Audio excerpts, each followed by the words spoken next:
Good morning, everyone. My name is Liliana Guerrero, and I'm the lead children's librarian here at the Culver City Julian Dixon Library. Today, we're going to create art that magically appears when you add paint. Parents, this activity was created to help explore your child's creativity, but also help strengthen their fine motor skills by drawing and painting. As you create art with your child, discuss the process with them. Talk to them about the different colors of the spectrum and watch as the paints blend to make different colors and help develop their language skills by describing the various elements as you create them. All the materials you need are in your activity kit. I'm going to switch the camera so you can see the materials and follow along. So we have here our sheet of watercolor paper, our white crayon, our watercolor palette, our paintbrush, and we have 1 cup of water.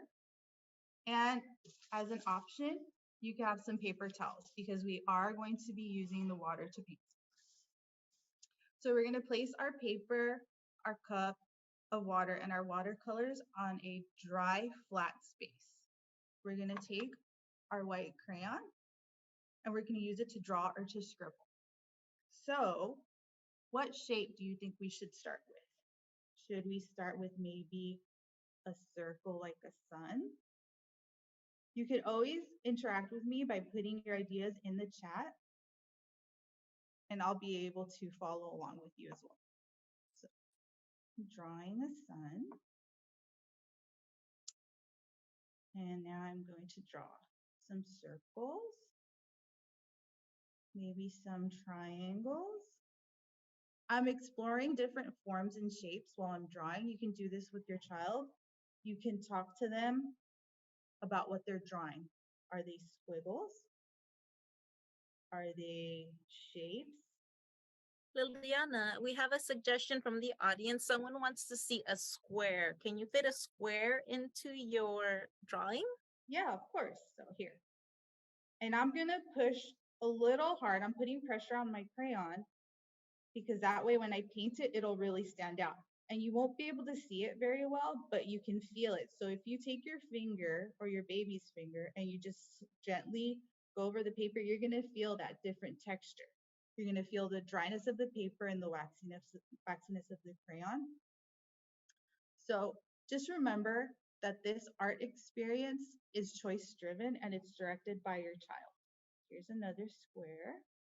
Maybe. And speaking of direction, we have another suggestion. Okay. Diamond. Can you draw a diamond in there? Is there room for a diamond? Of course. Here's my diamond. I'll draw a few diamonds. Because we can't see it right now. We can't really see how much room you have, but once you get that watercolor on there, that's when we'll be able to see everything, right? Yes. So right now we're just creating. We're kind of letting our feelings guide us. I might even draw an L for my name. Let's draw another diamond here. It's really about exploration.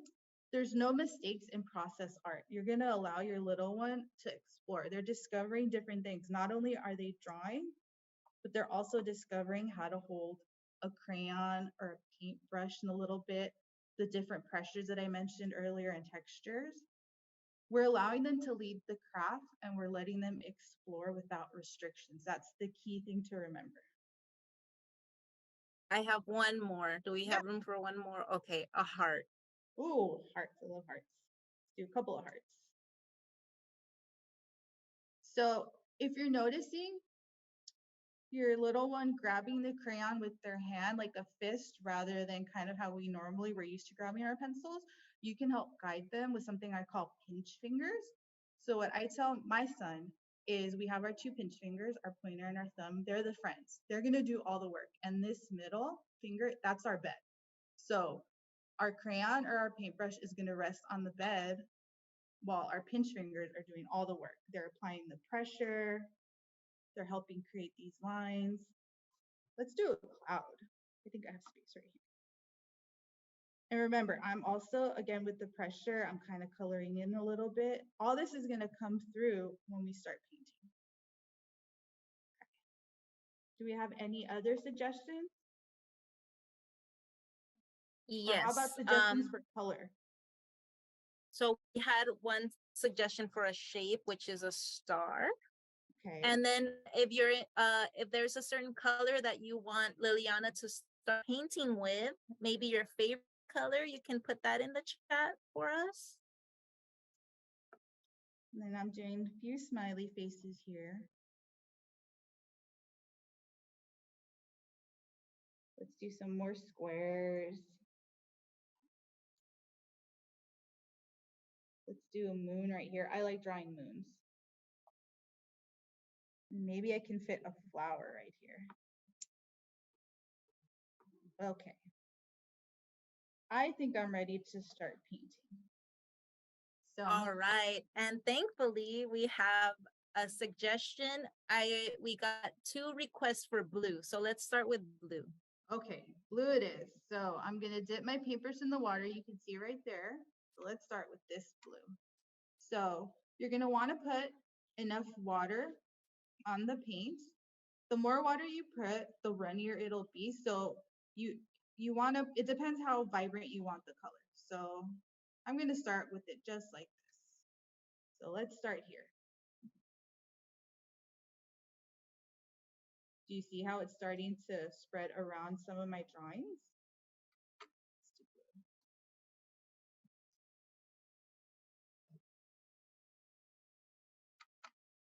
Gonna put blue right here, and slowly you're starting to see my squiggles and my lines appear. And do you see the difference where I pushed harder with the crayon and a little lighter with the crayon?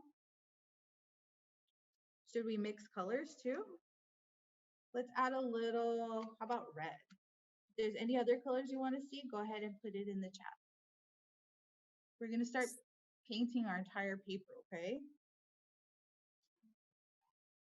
So you can be as creative as you like, and you can use one color or you could use many colors. I'm gonna use many colors because I like things to be really, really colorful. So we do have a request for yellow next, whenever you're ready after that red. And so I did get a great comment from one of our viewers.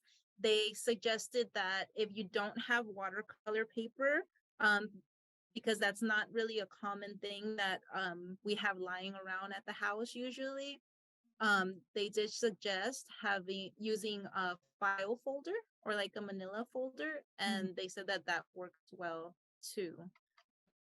Do you have any suggestions, Ileana, for how to use your kit, or how to do this activity if if our audience wasn't able to get one of our kits with the watercolors and everything?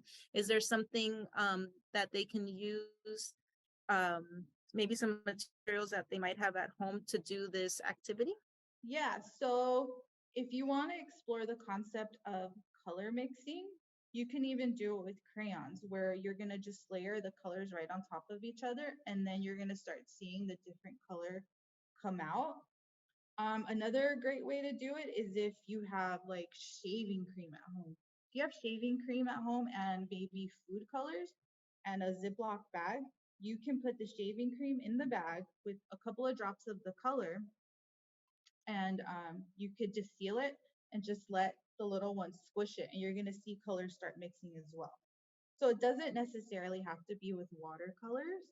It can be with a lot of different things: crayons, colored pencils, even shaving cream and food coloring. Yeah, those suggestions are great. We have an audience member that says that they're using construction paper, and that's working okay as well. Yeah, really any paper is going to work with this too if you have watercolors. I'm going to add a little bit of water here too, see, because I'm going to mix it a little bit more.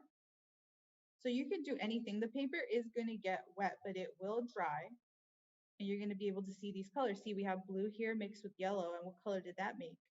Made green, right? And see, we have a little bit of purple here because we mixed blue and red. So let's just keep painting. And you can talk about what shapes we're starting to see. Does anybody want to put some shapes? We had those suggestions. We have the star, if we see it right there. We have some hearts and some squares. My crayon so everyone can see.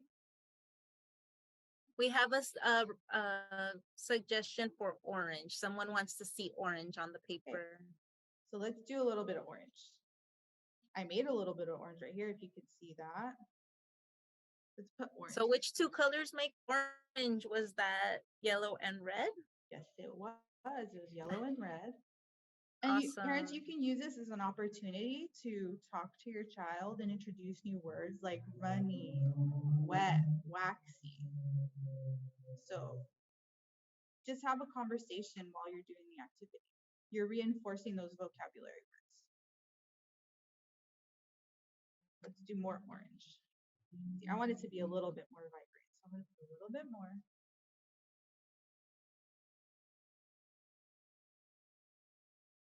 What color haven't we used yet? Should we use one of those? Let's use, how about some purple? That's my favorite. Let's go with purple.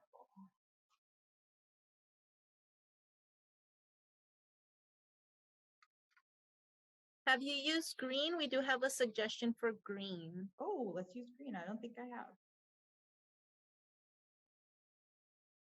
Let's go with some green. Do we see a sun right there?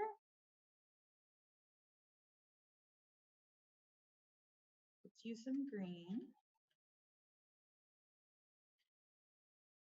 You can even use your fingers if you want, and it's going to make the color really vibrant. Here, I'll show you. Put it in there. So we're exploring, not just with crayons and paintbrushes, but with our hands. We're getting those different sensations because it's wet. It's really, the paper is very grainy too. Grainy is another word. See our flower? We have a smiley face. So you don't just have to use the materials that were provided. You can really use anything you want. You can even use a Q-tip. Put some more green.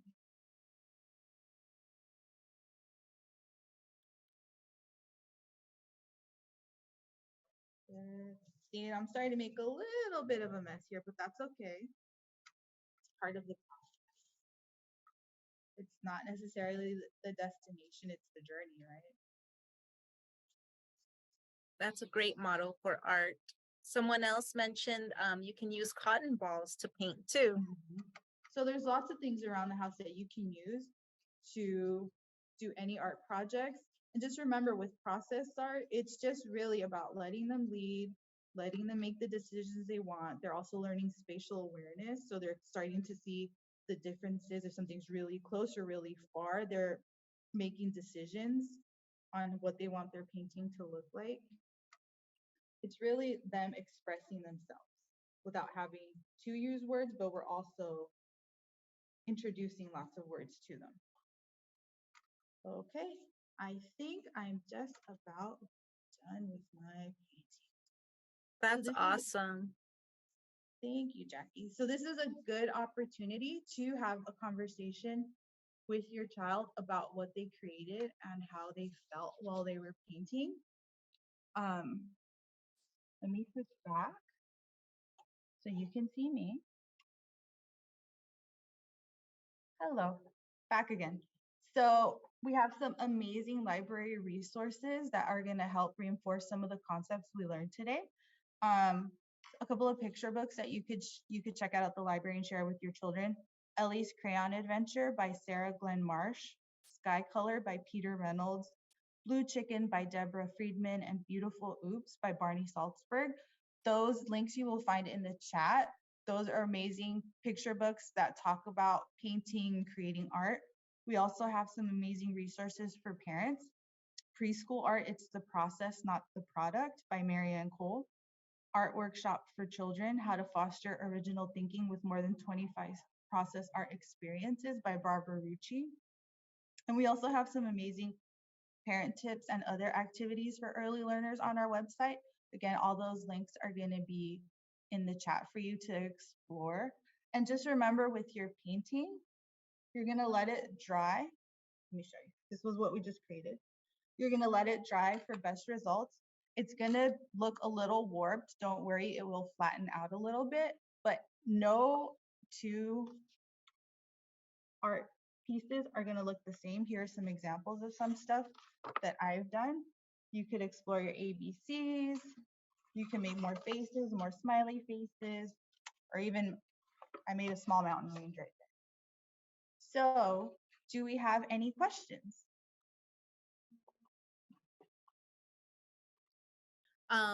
Liliana, I would like to see what your artwork looks like right now before it dried. Is it, ooh, so it's not too wet. It's No, not too bad. it's not too bad. It depends on your paper. Some paper won't get as wrinkled as others. It will flatten out. You can even flatten it out after it's completely dry. That's great. So we do have some comments. Someone wants to know if you suggest or recommend a big brush or is a small one okay? A small one is fine. You can also use a big brush. The small one, you're going to notice a difference in thickness. So a small one is going to force the kids to kind of work on those pinch fingers that I talked about.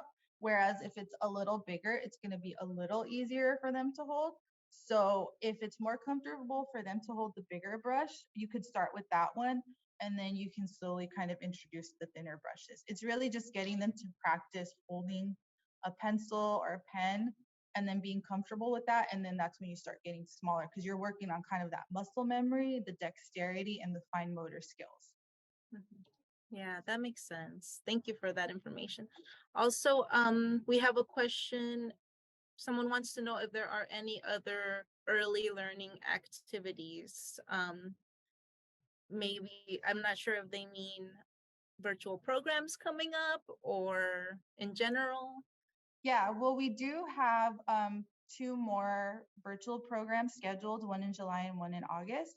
You'll be able to find that information on our website. But if you go to that activities for early learners link in the chat, you're going to get lots of different ideas and lots of different activities that you could do at home with your kids. Yes, and I will be sharing the link to our virtual program calendar that's available online as well. Someone wants to know if this is going to be on our YouTube. I'm not sure, to be totally honest. I think so. it will. Yeah, I think it will. Just give So it a few days. yeah, definitely like and subscribe our YouTube channel. Keep checking back, but I'm pretty sure that it will be available on YouTube. Someone wants to know if you have a suggestion for a color other than white for the crayon. You can use any color. The reason that we have chosen white is just so you could really see the difference with the white crayon and the watercolor painting. But really, it's any crayon, any color will work with this activity because you're still going to see the watercolor spread to the sides of whatever you drew. So any color will work. It doesn't just have to be white. It's as creative as you want to be or whatever you have on hand. And then we do have a audience member that wants to had a little issue with the painting. They said that they used a white crayon and the watercolor just painted over the white crayon. Do you have a suggestion on how to fix that issue? So with that, it could be with how much pressure was applied when you're drawing. What I did too with the couple when I was drawing is I drew my initial figure, let's say if it was a square, and then I would just keep going over it a few times. So it's not only putting more of the crayon down on the paper, if your child's doing it, it's also helping them remember the shape. So it's doing 2 things. So they're putting more pressure, they're also remembering what the shape of a square is. And so when you paint it, it will be a little more vibrant. So just apply a little more pressure and then maybe just going over it a couple of times. It sounds like maybe they didn't have enough paint. When you're using the watercolor, do you need to kind of rub it a little bit so that the paint releases or? Yeah, you do have to rub it a little bit. I know I mentioned while I started to paint, make sure that you put enough water in there that you get the color. If you put too much water, it will be a little more runny and you're going to have to layer it a little bit more.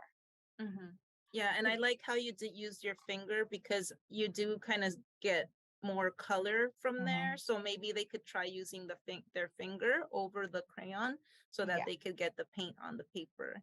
So like you could see right here, that one I didn't push very hard in, but on this square, you could see how you could really see the white. I put more pressure on that and I did more than one square. I did it a few times while I was drawing it.